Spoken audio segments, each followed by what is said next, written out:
So let me introduce the panel first, and then we'll speak about the theme and get started. So starting with my first panelist, Loretta McCarthy. She is the managing partner of Golden Seeds, which is an angel network based in the US, and they are trying to fund actively women entrepreneurs all over North America. Thank you so much, Loretta, for joining us. Thank you. My next panelist on my left is Sibongle Sambo. Thank you so much for coming to GES Hyderabad all the way. On my right here, I have Udit Sheikh. He is the MD of two companies, Setco as well as Transtadia. Transtadia is into building sports infrastructure, which is going to help India hopefully get more medals in the Olympics.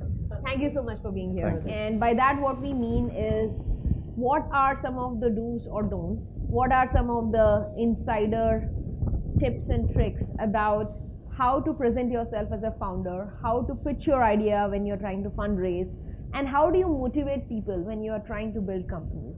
Because no startup can be done on its own, and some of these soft factors that we will speak in today's panel go a long way in defining the ethos of a company, the culture of a company, and eventually the success of a company. So with that theme in your perspective, let me get started with our first question. Is the idea bigger, or is the proof of concept more important? And this is a long debate that has been going on in startup circles forever.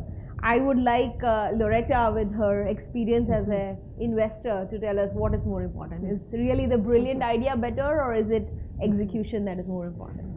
Of course, you're always looking for both. You want a brilliant idea where they have some proof of concept.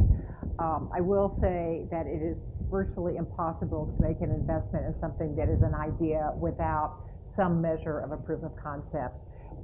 It is almost impossible, but I think that the main advice we give entrepreneurs is accomplish as much as you can before you go seeking money to investors, to prove that there are some customers that will say yes or have said yes, hopefully more than once, or that you've built out a business or a product that has some asset value, some value to the asset. Maybe you've gotten intellectual property rights in some way. Because the more you can show real progress, the more likely investors will be to consider your company. The more it starts with a great idea that is really seductive from the very beginning, the more interested people will also be. And the only cases where you will find ideas getting funded will most probably be with individuals who have enough experience. So what motivates people to stay tuned? Is it solving a problem, or is it creating wealth? And perhaps you can answer this question for us. Yes, thank you so much. There is no either or on this particular question, but the first thing is that all entrepreneurs get into business to make money. So we want to create wealth, because wealth opens opportunities in so many fronts, not only for you as an entrepreneur, but for your family and your community at large. So it's important that when you start a business, you start with the end in mind, and that is to be profitable and create wealth. So, but the other component as well comes into play, in that once you've made your money, you want to remain relevant in business. You want other people to buy into your vision. So this one is brilliant. I think Udit will answer this well. So tech is causing disruption everywhere, and we speak about digital a lot here at the GAS Summit also. But the question is, do all businesses and startups have to be tech enabled? I mean, do they have to be really tech centric in order to be funded? And since you are in the business of sports, maybe you can tell us a little bit of your perspective on this. No, I think that's an excellent question. And from my perspective, I really believe that technology has an overlay across every business. I don't think that there is any business which can get the scale that is required unless you have a technology backbone. If you want to disrupt and enter into a market, you need technology. So for example, we're building stadiums. Now, everybody's first question is, why the heck are you building a stadium, these empty white elephants? but we convert them. We have retractable seating, we have convertible stands. So I don't use it for one sport, I use it for sport, entertainment, retail, hospitality. And when I did that, I've disrupted the market and I've suddenly opened up a $14 billion opportunity in India. Similarly, even if you have a juice bar, I mean, I have a juice bar in my stadium, but if I have to scale it up and I have to get to understand what people like in which part of the country, you need the technology backbone which allows you to scale up. You need your supply chain in place, you need the front end in place. The auto business, which is my other foot is in that business, there is a emission norm change, with noise, vibration, harmonics. Now, each time there's a change warranted by the government, unless you're on that edge of technology, you will be obsolete. And with what Elon Musk is doing with electric cars, again, he's disrupting with technology. So, you've got to be at the edge of it, and I think technology is going to be the backbone. It's just not fiber optics connecting one business to another. It's about how you can change the pace of the business. But that's not enough. You need to then design appropriately and then deliver it. So execution is as critical as technology. It is true that even if you are a fashion business or you are a service business, there is some element of technology that you simply must use today, or at least reach out and find people that are pretty sophisticated in how to use technology tools, because it's the most efficient way to usually to reach your customers and to communicate with your many constituents. India and South Africa have got so much similarity that we all developing countries, and we have found that small and medium businesses come from the rural areas, and we have found that the entrepreneurs that live there are older people, that have got ideas or businesses that run from the rural of the most rural areas. How do we get them to use the technology to be able to sell their products and services? And what we've seen in South Africa is that those businesses, they partner with those that can. Right. Their children are very good in technology, and they use their children. I think we need to go back to the basics and not talk about technology as if it's this elephant that other people cannot have access to. So we need to go back to the basics and say, how do we help that old lady or that cooperative that is in a rural area to be able to sell their products in America, And we've seen that our Department of Trade and Industry in South Africa is very vibrant, and they go back to the rural areas and take the technology there so that the products could be sold all over the world. All right, so moving on from this to the next very important question, and we'll start with you, Loretta, but I'll want everybody to pitch in actually on this question. We often say to entrepreneurs, never forget the fact that when you're pitching your business, many of the people are sitting there thinking about their own bank account and the fact that they're going to write a check out of their own capital, whatever it is, to you. And you hand over a check and say, good luck. And so you're kind of a stranger to that person, even if you've had a few meetings. And the most important thing out of all of it, at least in my mind, is that I have the confidence that you are someone that can be careful with the money that you're given, and also that you will be able to implement the plan that you say you're doing, that you are going to proceed and create a plan and execute really effectively. But I think I think more than charisma, I think the person who's pitching the business has to inspire a strong component of trust. Because if they cannot trust you, if anybody can be a smooth talker, they can talk their pants off. But how the heck are you going to actually get that person to open that wallet and take money and put it in your business? They've got to have trust in you, and therefore, I think the business plan, the way you put it together, the cash flows, all of that is important.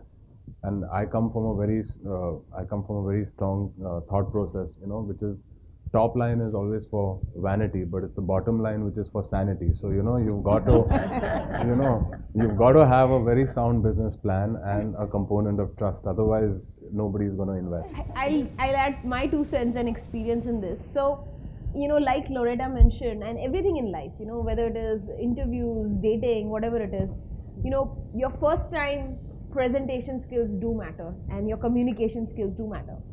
And I take this topic with a little sensitivity because I come from the tech background, and I know personally a lot of people, and I would put myself in one of those buckets, are nerdy by nature. Long term, it will work if you have an amazing business plan and you are executing on it. And yes, if you are an introvert, if you don't have the most amazing marketing or communication skills, you will have to learn them, just like you will have to learn finance and accounting. So that's my 2 cents to, nerdy tech founders who don't find marketing their product that easy. But what really happens, and this really happens when you're not in the room, you as entrepreneurs, you come in and you pitch and you leave, and then people sit around and say, what did we just hear and how do we feel? A lot of the conversation revolves around how do we feel this person will do in building people around them, building a team, building a company, and taking the company through many stages of growth with possibly dozens or hundreds of thousands of people. And it can be, the person can be nerdy, they can be charismatic, but we do know, those of us who have done this for a while, we do know that if a company experiences a lot of turnover, you hire people and you can't retain them, and then they leave, and then you get more, and then you try to bring more people on board, and then you have to teach them. It's really destructive to your ability to grow the company. So the more you can have really a reputation for attracting really great talent, making them motivated to be there and stay and help you grow the business, you're not going to be paying them a lot of money.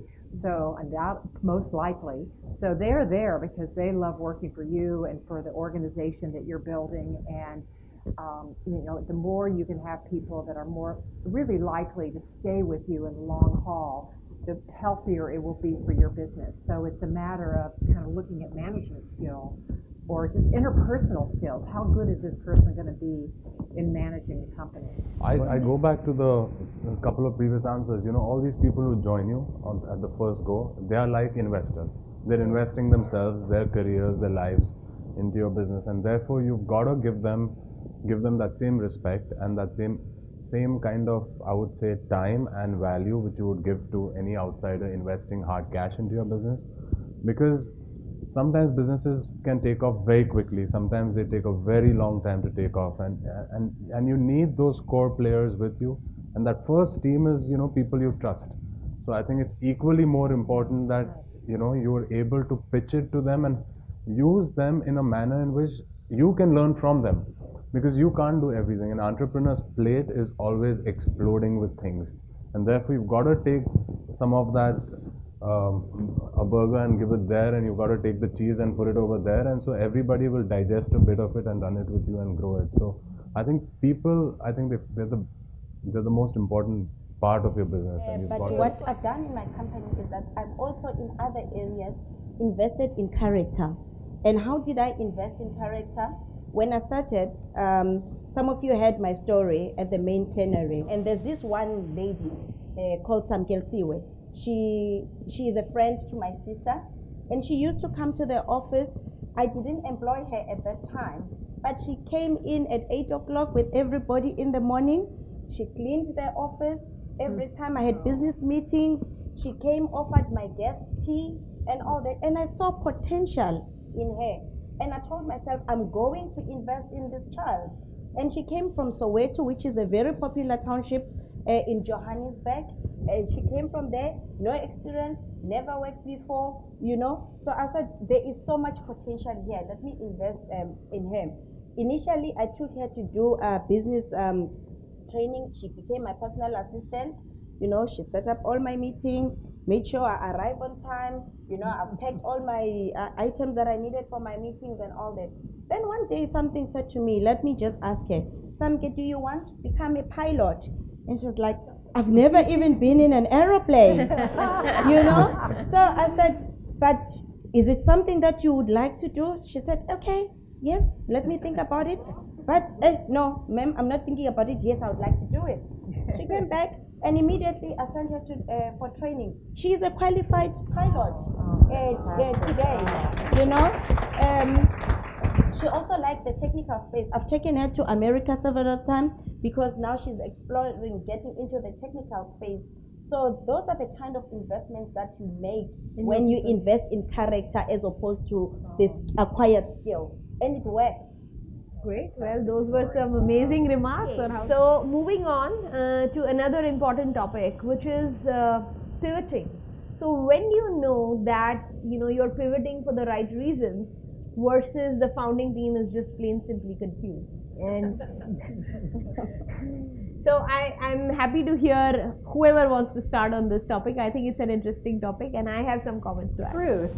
I will say that in my firm, we've invested in 150 companies, and I know most of those companies, and I can say that not one of them had the same business plan 1 year after we invested in them than when we invested.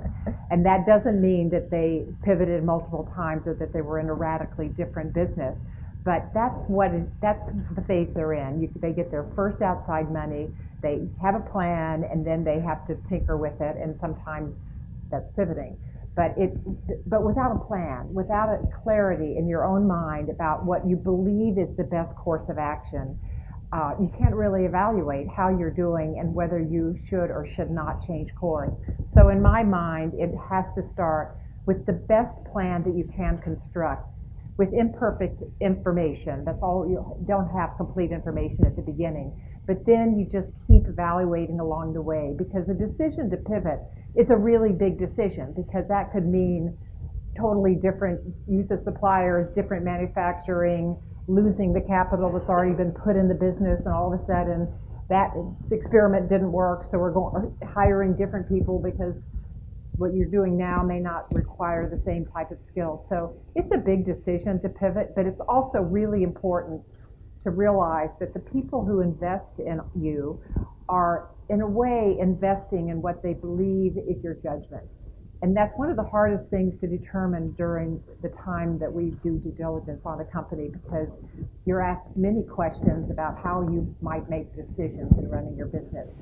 So it's, to me, pivot is almost another way of saying kind of when do you kick in with judgment that says it's time to kind of modify how we're doing this. So I have my own experiences to share here. So I started MobiKwik in 2009, so it's about 8 years ago. And the first couple of years were quite confusing because myself and my co-founder were both first-time entrepreneurs. So we started with the concept that we wanted a wallet where people could park money and then pay all their bills from one single platform. Now that was all good, but back in 2009, when you were trying to add funds into a wallet, the connections with the banks were not that great. And the payment processors in the Indian market were not that great. And I found that shocking that the success rates were as low as 60%, 70%. And just FYI, I had come back to India to start this company after working at PayPal, where the success rates were 99.6%, right? So it was very hard for me to understand this. So what we did is that we built our own payment processor. And it took us a year to build that own payment processor. And at that time, everybody in the market was like, oh, is this MobiKwik team pivoting? Are they going from a consumer-facing wallet business to a B2B payment processing business? And even we were confused at the time that what is the right thing to do. But essentially 2 years later, there was complete clarity in our mind that this B2B payment processing product that we have built is going to help us build the consumer wallet business we want to build, because there's no other backend platform which allows us to do payment processing so efficiently. So eventually it came to us that consumer payments is our calling, but if you need to build allied products or services to make your business successful, it's just a question of making sure you take your team along with you. They know what the long-term vision is. And I think pivots of this order are very important and useful and must be taken into stride by the team, the founders, investors, etc., because they could ultimately add to the value of the company. So that was my experience. Yeah, that's great. The projects team and the scaling team are remarkably different. And you need to have that one person in your team who can recognize that what is that time when you have to press that accelerator, change the gears and get into that pace. Like in our company, I made a very stupid mistake, right? We were building the stadium, and one of the things that we ended up doing is we expected that the guys who spent money were the same guys who could earn money. And we didn't change gears fast enough. it was a bitter mistake. I lost 3 to 6 months because you have to get the right people on board.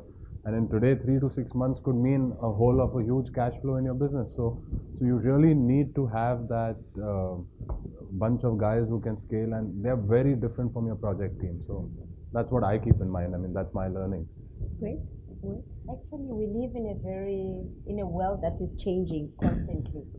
So when you have a business plan as you start, in the next 2, 3 months, it might change completely, and you might have to, diversify your strategy, diversify how you do things in your company. For instance, when I started because we saw a need for the business people to travel within Africa easily, and they can maximize on the time instead of flying from Johannesburg to Paris before you go back to Africa into the francophone state.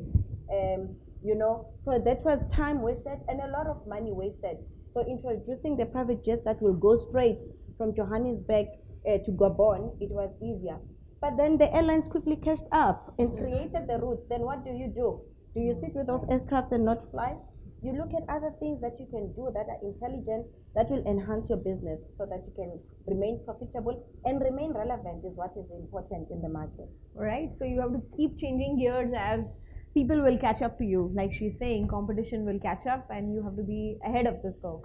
I just want to add one thing about kind of the pivoting idea, and that is that so often small companies decide they're going to change or pivot based on their talking to each other.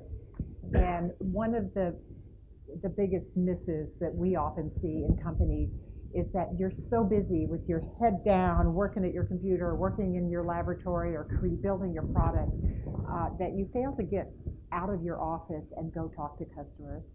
And it's often customers who will indicate to you way before your numbers show it that you're on the wrong course, or there's something about your product or service that just isn't working for them, or they're not so sure they're going to renew their agreement with you because of this, and that, way before they've really stopped doing business with you. And it's not only just getting out of the office and going to see those people, it's really listening, being willing to take in that feedback that may not be always positive, but it gives you really months of advance notice that all is not right with how the market is accepting my services or my products, and you can begin to get an advance move on adjusting what you're doing. Right. Great. So that brings us to the last question we will discuss, and then we'll open it up for all of you. So the last but not the least, and we'll start with my friend from Africa here. What is this mythical thing called elevator pitch? Like, what should be the essential elements of an elevator pitch? I know there are a lot of like web articles and Quora is full of stuff on it, but from your experience, what really works? What really works is that you must be concise, straight to the point, tell the person who you are or what your company is all about, what is it here to solve. And once it has solved that, what will be the benefit to the client? And that shouldn't take you more than 60 seconds to explain that. And then you can be able to then find investors. So that is the elevator pitch for me. Your company, what does the product do? What problem are you solving in the market?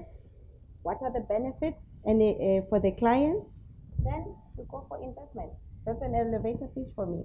And I think this is a topic that we can actually also take to the floor, because I guess there are so many people who've got different ideas about this elevator pitch. As you say, that it's all over the web. But for different people, it means different things. But for me, those few items. What does it mean for you? I think it's one of the toughest things to do because, you've got so much going on, you're so passionate about your business, and then when you've got to cut out so many things and make it just relevant, as she said, you've got to find those 3-4 items, and, people want to know. I mean, get excited in those 60 seconds, and trying to get them excited for me, for example, about a stadium is absolutely impossible. So I don't try elevator pitches as much, and you've got to be secure about your thinking anyway. So I like to take my time and massage the concept into people. I don't believe in the elevator pitches much, so. So I think my exposure on this, very recently I started mentoring a few entrepreneurs as they are trying to raise their Series A or seed funds. And what I found is that with all the best intentions, they want to. So you're right. We never get to do a pitch in an elevator so much these days. But elevator pitch has relevance in, what is the email note you're going to send some investor, so that he or she gives you a meeting. So again, you have to write a concise note. You can't be writing paragraphs and paragraphs. Nobody has time to read that. Similarly, you send sometimes a teaser presentation, 2 slides or a 1-pager. It has to give the right messaging. And my co-panelists here have explained what have to be the elements. But in our over-eagerness as first-time entrepreneurs, I think most of us make the mistake. We put in too much content there. There's too much additional info there which doesn't need to be there. It needs to be like, very simply, and you might have heard somewhere like, speak about your product and your company as if you are explaining to your grandma. I think you have to keep it really that dead simple, like 1 paragraph, 4 bullet points, something very neat and simple. I just helped some people, clean up their teasers, and this is what I found, that too much additional information, which is probably from an investor's point of view, like Loretta's point of view, it would be information that she would want to know at the second meeting or at due diligence level. It doesn't need to go there in your initial presentation.